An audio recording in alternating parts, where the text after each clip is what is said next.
So I wanted to brief you all, kind of give you an overview if you haven't heard of it, and then give you some of the operational elements that we're addressing from the administration side. So essentially, if you haven't heard of the Blue Water Navy Vietnam Veterans Act, it extends presumptive conditions of Agent Orange to those veterans who served offshore during Vietnam between 62 and 75. There are specifics to it. Congress helped us out and wrote those into the law on how far out you can be, or how far out you had served, and that is 12 nautical miles. So if you served within 12 nautical miles outside of Vietnam, we can presume that you were exposed to Agent Orange. We can presume that veterans were exposed to Agent Orange, and then we can grant those presumptive conditions. Give me 1 second, sir. Let me go through real quick and give the overview, and then I'll answer questions. Thank you. So that's kind of the overview of the law. What we've been doing now since June is kind of putting in policies in place and operational elements from the administration side to actually administer these benefits.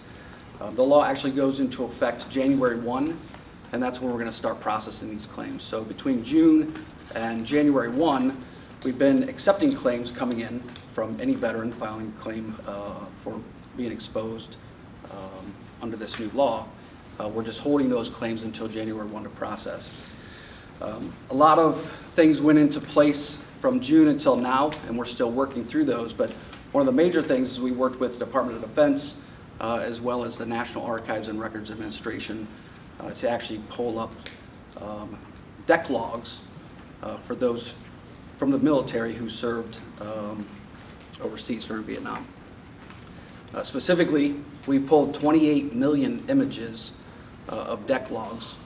We've input those into the VBA systems. We've got a tracker tool now that can easily pull up and search for veterans that file claims. We can find out if they actually served in the blue water. So that was one major piece, one major hurdle that we overcame.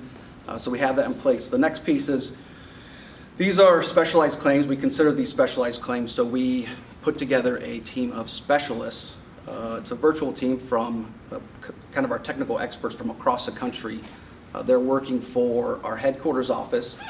They're the ones that are actually going to be reviewing all the deck logs for any claim that comes in. So it's a team that's virtually assigned to this special operations unit in headquarters. The other piece is, after they've confirmed the deck logs, we're going to centralize these claims to 8 regional offices across the country. We volunteered to process those claims here in Oregon, but unfortunately they picked 8 other stations across the country. But as of now, the claims that we've tracked since the law came in place, June 21st, we have 10,000 pending claims, roughly, that we'll start processing come January 1.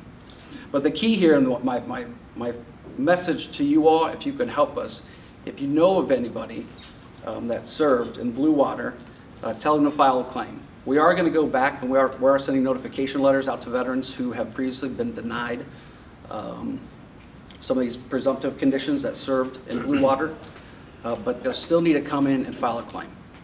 And so I ask that you all instruct folks that come across this issue, tell them to file a claim.